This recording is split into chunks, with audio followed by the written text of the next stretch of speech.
boy, it's hot today. So, and I have to close the window to make the video, or else you can't hear me as it is. So I'll try to keep it brief. I found this very interesting website, Rabbi Avigdor, which has the, quotes of questions and answers from Rabbi Avigdor Miller. I remember as a bocher, I had the zchus to see him at least twice. I even have his autograph when I bought one of his books. I remember he took a long time. He wrote Brocha V'Hatzlocha Rabbi Miller. That's what I remember. In any event, I was reading, there's several questions and answers on this website about Richard Nixon. And it's amazing how we see, as King Solomon says in Ecclesiastes, in Koheles, Shlomo Melech says, and Kol Chodesh Tachas HaShemesh, that there's nothing new under the sun. And exactly what Rachmana litzlan happened then is Chas v'Sholom happening now. But hopefully this time we won't let it happen. But the amazing thing is how Rav Miller says this had nothing, whatever happened at Watergate had nothing to do with why they wanted to get rid of him. It all had to do with him standing up and supporting the things that we want to support as Orthodox Jews. He said, to support family values, to fight against wasting money and things like that. And so it had nothing to do with some minor thing that he might have done. It was just in general, they were out to get him. And he said that Johnson did much, much worse things. He got away with it because they liked him. The media liked him and so forth. He did their bidding. And so Ein Kol Chodesh Tachas HaShemesh. There's nothing new under the sun. This is exactly what we're seeing right now. By Obama, things like the Teapot Dome scandal, which I don't know that much about, but it sounds cool to say. But stuff like that, whatever that was, whatever little I know about it, that was like every day, at least once or twice a week, in the Obama administration.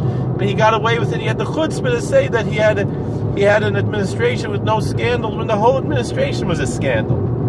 But he got away with it because they liked his politics. The left, the Marxist left, they liked his politics. And so he could get away with whatever crimes he wanted. And if you dared question him, you get called a racist. Which, it's stupid, It has nothing to do with race. Meanwhile, nobody got called a racist when what's the guy from the pizza place, 999? The same type of even worse scandals that he was accused of.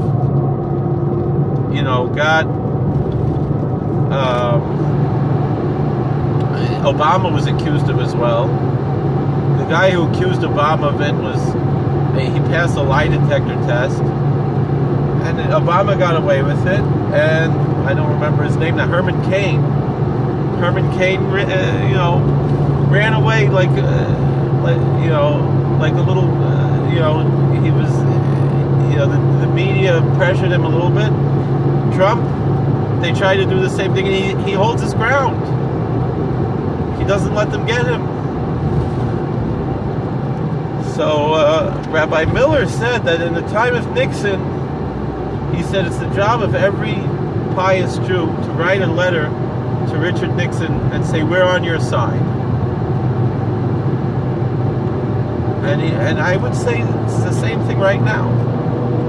We have a halacha, mispal v'shlem shel malchus. That's another thing Rabbi Miller pointed out. It's like, I don't know how much we should care about our own personal, parochial, private issues as Jews, but one of the questions someone asked is Is Nixon a friend of the Jews? Does Nixon like the Jews? And Rabbi Miller said, that's a tall order, but at least he doesn't hate us. I know is our friend. His daughter is one of us. His son-in-law, who he respects as respected and beloved advisors, are Fenenzerer. They're Orthodox Jews. Even if they're very modern, they're still proud to be Orthodox Jews. Even if where they daven is a Chabad shul, still they daven a Hasidic shul. So we could call them Hasidic even. You could say they're Hasidic Jews to a certain extent. You know, as much as some of these neo-Hasidic characters are, you know, like Zalman Shlomi Shechter, Alav Shalom, you know, with his tribal and everything. For sure, they're frummer than he was with his tribal. Probably frummer than me, who knows? But all this being said,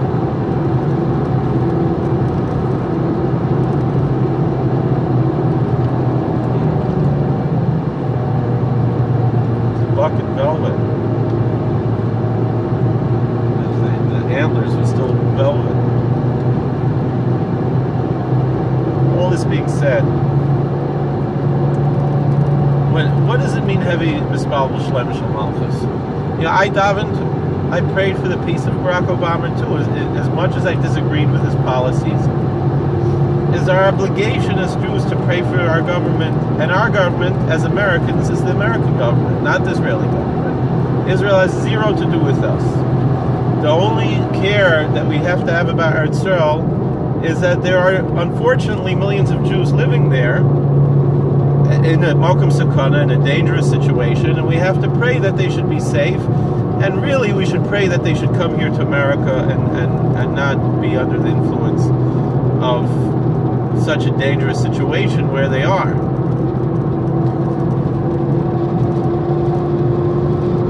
The pious Jews will be better off in America because their freedom of religion is protected here.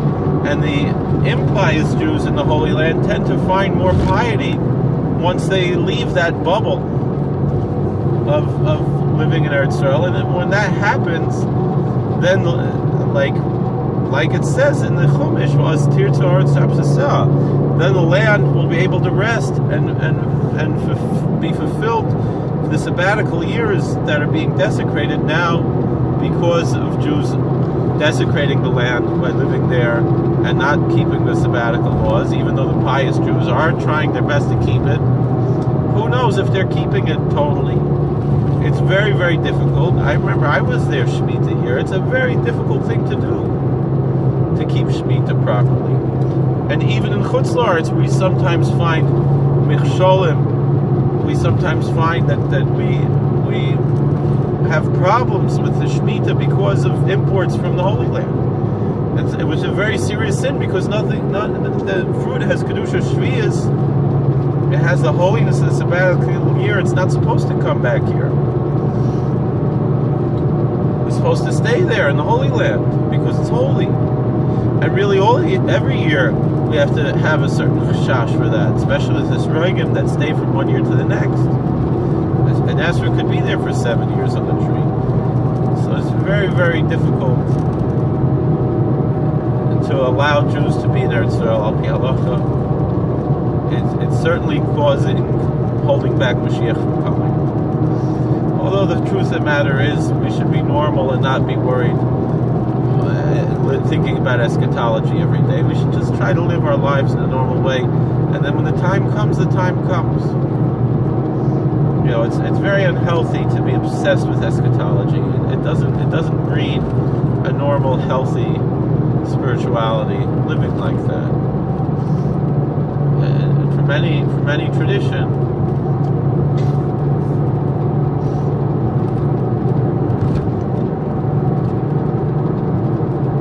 in any event, it's already from Yirmiyahu Navi, already from Jeremiah, that we're supposed to pray for the peace of the place where we've been sent, because our success is dependent on their success. And as Americans, we have an obligation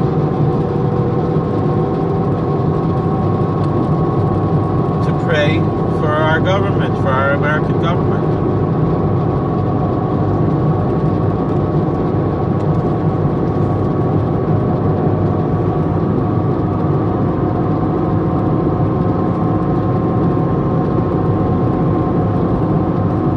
So with all these things in mind,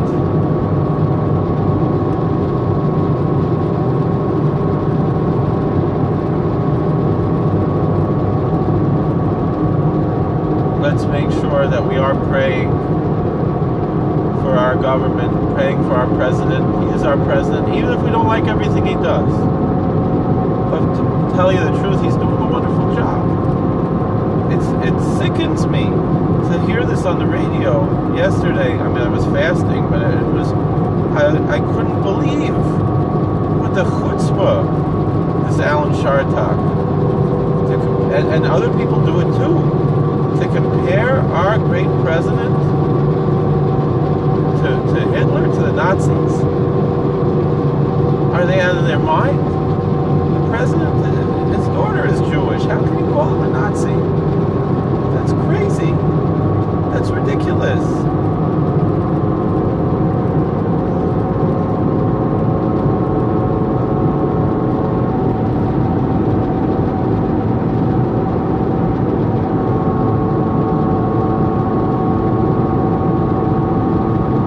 We have to stay strong.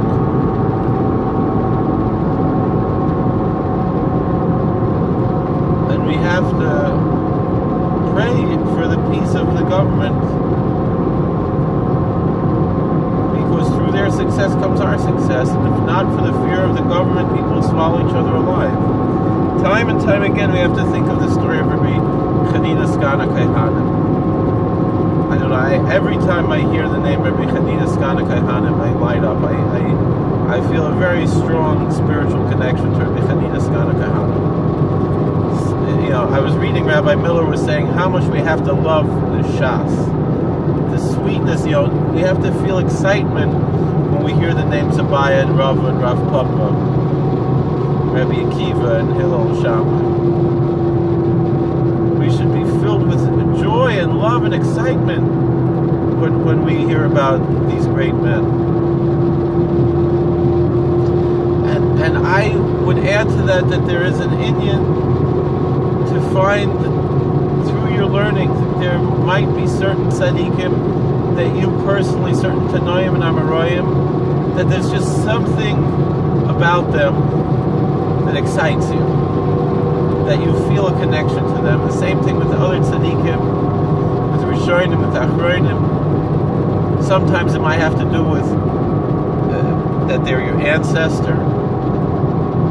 You know, I certainly feel a very, very strong connection to the Chavas Yor, who's an ancestor of mine, and also a connection, maybe not as strong as interesting. You would think to the Maharal would be more. But for some reason, and I've been by the Kever of the Maharal, and I had an incredible experience there by the Maharal, and I feel a very strong connection to the Maharal in Prague, the Zeta, the Holy Heilige Zeta, the Maharal in Prague, and to the Chavas Yor. There's something special with the Chavas Yor. I just get so excited when I learn his Sfarim, and sometimes they're difficult to learn, and sometimes they're so sweet and easy, especially his liturgical writings and his father's liturgical writings, the poetry, the depth, the Kabbalistic depth behind this. And people think, you know, oh, he's a Yekka, he's a Deitscher. This is like a Hasidic, you know, the spirituality, you know, there's nothing new under the sun. The Hasidim, I know what the Piasetzner wrote about the Hasidim and how it's a Chiddush, and I know what the Repershals in the Shayvert said to the Kesais. And I know all of this is true, but the fact that matters when I learned the Chavas Yor and the Maharal and all these people, they had all the same things that the Hasidim had. You don't need to bedavka be a Hasidic purist. There's a narishkeit in that. The narishkeit in this purist movements. You see it particularly by the Russian Hasidim, particularly by Chabad, that there's even a musik that they call a Dor Shvi purist. that they only want to know what did the last one that they called the Lubavitcher Rebbe, what did he have to say, and they ignore Balatanya, that Tzemach Tzedek. There are people like that. It just doesn't make sense to me. I don't understand. I get very excited also sometimes if you're born on the yard site, also or you're born on a birthday, also born on the yard site. Same thing. I'm born on the yard site of the Rayats, and I have a big excitement about the Rayats also. Not as much what I feel with the Zayd of the Chavos Yor, but still the Rebbe Rayats. I feel a big connection. Or I remember when I went to Europe. And I went to Kibbutz Tzadikim. I made pilgrimages, and I went to the Levi Yitzchak Berditchever, who I always felt a connection to. And then I found out, here I had a Zayda who met him, the Kruler Rav, who actually was trying to avoid meeting him because he was afraid of the Hashpah, which to me is an Ehrlichkeit, and there's a big chashivas in that. And then.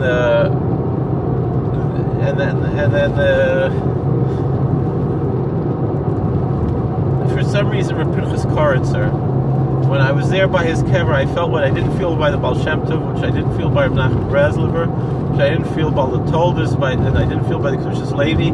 I felt by Reb Pinchas Koritzer. Some kind of a great service I felt there, a great hispailas. And I remember I told this to a conservative rabbi who liked to learn Hasidic Sfarim, and he's like, well, do you know why? You got to find out why. Interesting thing is, my wife on her Bezdin for her gear was Rabbi Shapiro, Zichron Livracha, Shlomo Shapiro, who was Ben Acher Ben from Pinchas Koritzer. His father was called the Koritzer Rebbe.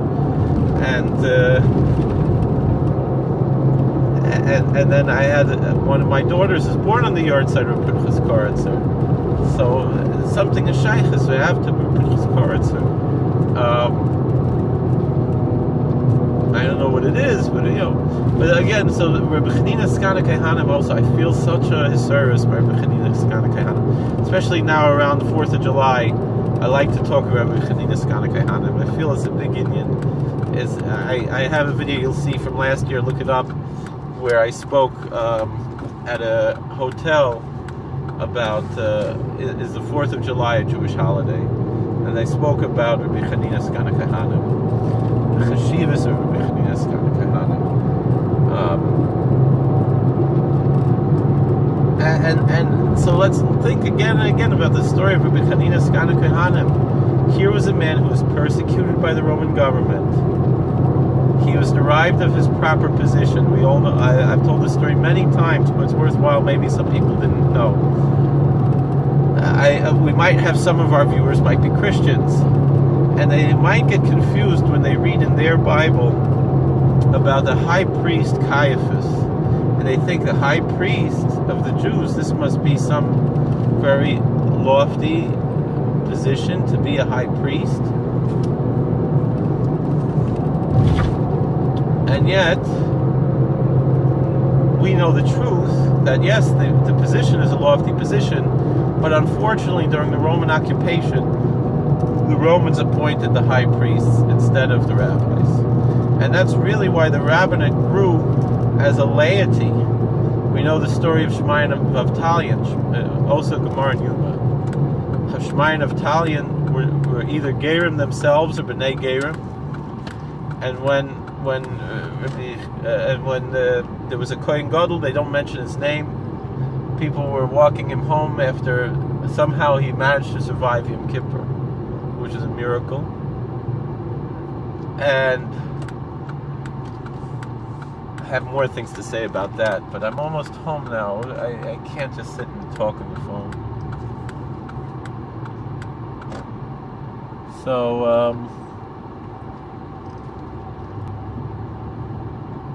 this is what we have.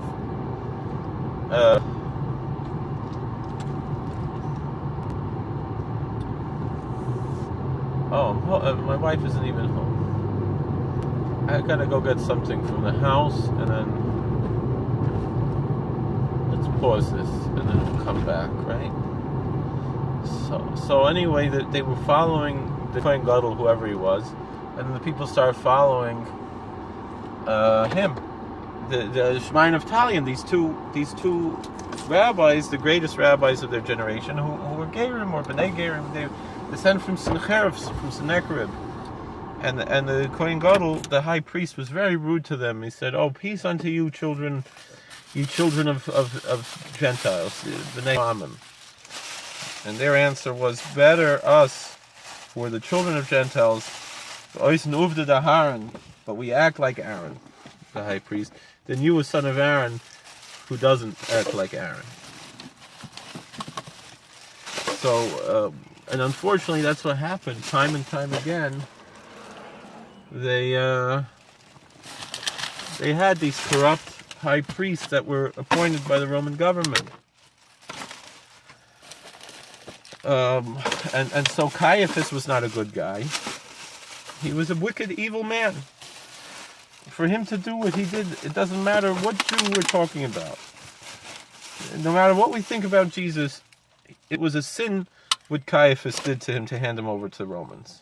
Absolutely. Absolutely against what we're supposed to be doing.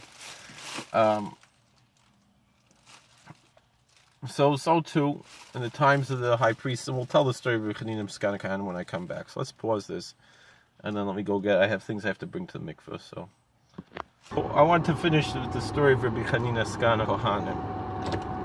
So like we said, the Romans were appointing high priests.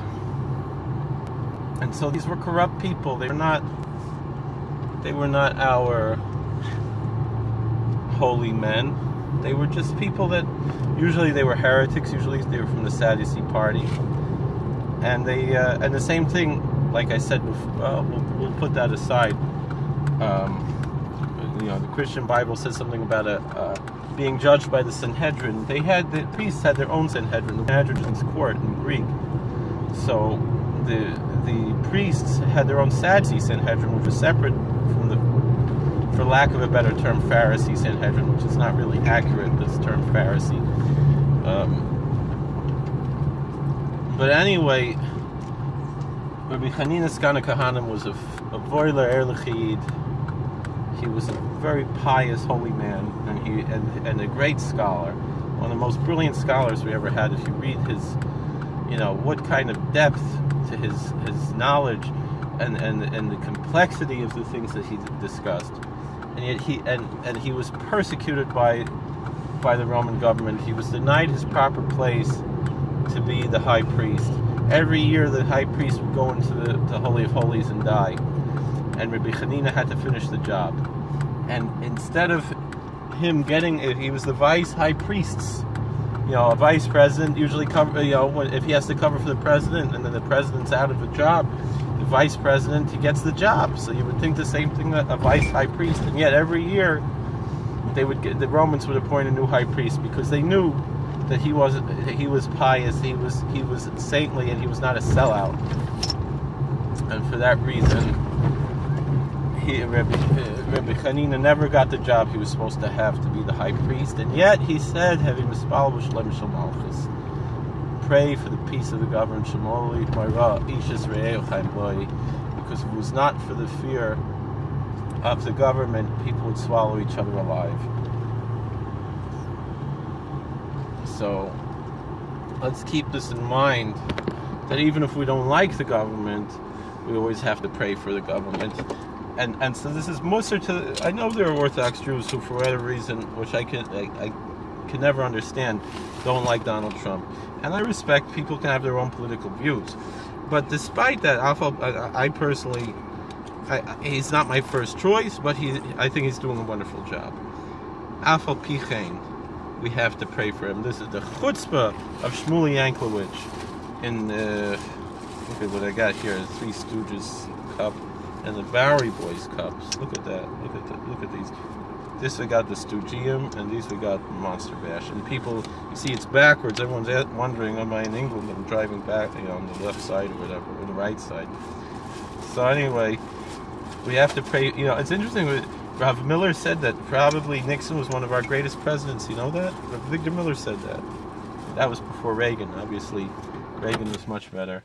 Well, thank you for watching. God bless. Please like, share, and subscribe, comment, and let's be thankful that the schus that we have, the merit that we have to live in this great country. God bless.